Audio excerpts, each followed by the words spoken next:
What it do, homies? It's your boy Dave, and I'm back today. We back with another donation request. This time we checking out Civil War, Custer's Last Stand. Let's go ahead, shut up, and turn it up. But battle of with a little bighorn with it. Yes.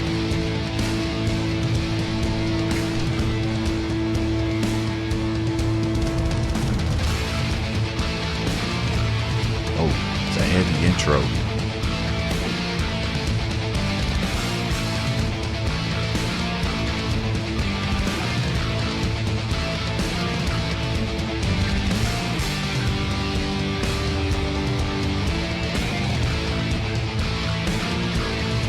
So I did do a little research right here in the Wikipedia, right? Because generally, down here, they usually put down like, pretty much the description of everything. But I had to go here to kind of look at what was going on. But armed battle between the forces of Lakota, North Cheyenne, and Arapaho tribes, right?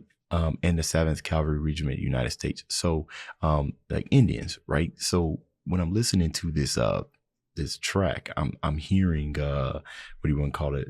It's not necessarily hand drums, maybe they're tom drums or something like that, but I hear that. I don't know if that's like the influence or something like that, trying to bring like some type of Indian culture. As a matter of fact, I don't even know what type of drumming they do, but that's what I'm thinking about right now.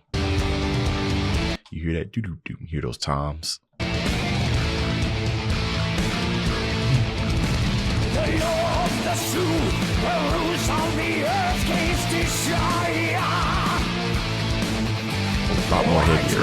Was warned, a message buried in blood. Nature's call, they were destined to fall. Northern Cheyenne gathered a native lions. Thousands of men determined to ride until death. So even though I know that the Americans, or not necessarily, the Americans, right? So yeah, United States Army. So the Americans and everything, even though I know they had the upper hand when it comes to like technology, right? Because they had the guns and everything. One thing that the Indians had was knowledge of the land that they were fighting on, right? Which I speculate, right? Because I'm not necessarily a history buff, that they used to their advantage, right? Kind of like if you ever played a civilization game, right? You got your units get bonuses depending on whatever terrain that you're on and such. But interesting note here is that he states that they formed an alliance, right? So I think the important part of why he said they formed an alliance is, obviously because they did, but also that maybe they weren't allied, right? Maybe there's, as with all civilizations, you have your rivals against different types of tribes. For them to come together and put aside all their differences to kind of form this greater kind of Indian like army that's fighting against like the United States, gave them possibly a fighting chance. That with their knowledge of the land and terrain as well, which I think is the reason why maybe the Americans thought that they thought maybe, oh, we're gonna rummage, we're gonna rummage over everything, right? They're primitive and they had such a hard time. And not only that, but I've seen movies where some of the Indians actually learn how to use the guns after they steal it. So they 100% was a threat. Not like a threat, but you know what I mean. They weren't no pushovers. Crazy horse was changing the score. The troops in shelter behind the rocks. Custer was left on his own, driving his men into hell. It was his final day, the final day of his life. No other way than to die. A foolish game, a game he could not survive. This was Custer's last stand at the Battle of Little Bighorn. Oh man, out of all the ones that I've heard so far, this 100% it's got to be one of my favorite, because the way that his vocals just has that grit, but at the same time, David kind of like to sing at those really, really high notes. You know what I mean? Like to really kind of like audibly show us that, you know, when he was in that battle, he realized that it was his, you know, the last stand. You know what I mean? But that realization is different when you're listening to somebody sing it versus reading it, right? You really feel that emotion.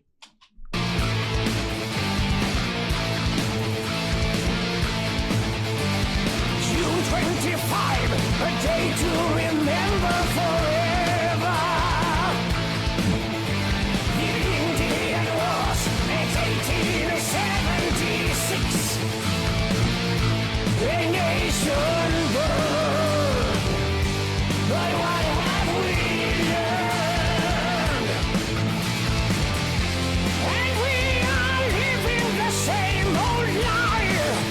But why? Oh, I like that.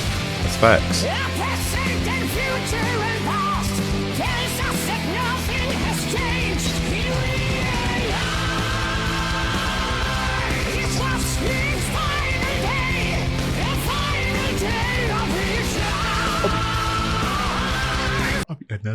Another reason why I loved how he just extends that realize is that generally whenever we come to a point of realization or a moment of euphoria or eureka moment and everything, it's like almost everything becomes so clear. And depending on what you realize, right, the following emotions that you might have after the realization could be great or short. But in this case, realizing that you're about to die, life flashing before your eyes, it's a serious moment. So him putting that much power into realize, man, really love it, man. This is definitely my favorite one out of all the Civil War songs that I've done so far. No other way than to die. A foolish game, a game. Solo's probably about to go crazy. This was Custer's last stand at the Battle of Little Bighorn. Little Bighorn.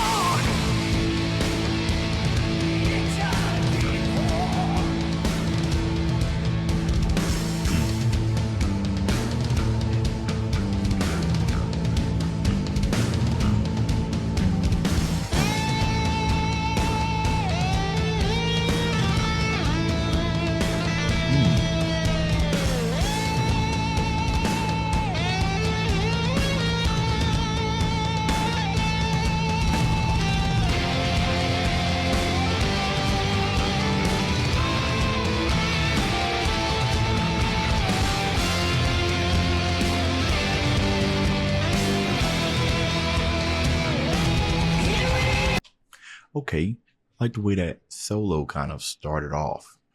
These notes that are followed by a lot of reverb, but the way that the notes are played kind of gives you that sorrowness, right? Because when we think about it, obviously this song is told from Custer's standpoint, right? So we're not going to hear a lot of victory anthems and notes and music of such, but that sound of incoming dread is what I got there, right? Following by the rest of the battle kind of coming in and not necessarily concluding, but the beginning of that solo just said a whole lot, right? Especially with the way that the chords were kind of playing in the background, like, oh, you know, like doom. That's pretty much what it sounded like. At the beginning of that solo sounded like doom. Oh, we gotta listen to this part again. Oh, I guess my internet's getting real slow today. Apologies. This was his final day, the final day of his life. No other way than to die. A foolish game, a game he could not survive. This was Custer's last stand at the Battle of Little Bighorn.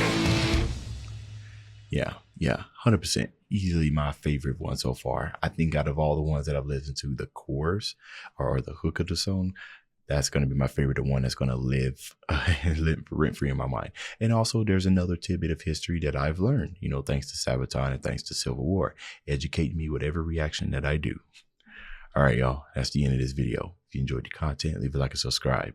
Dave's out.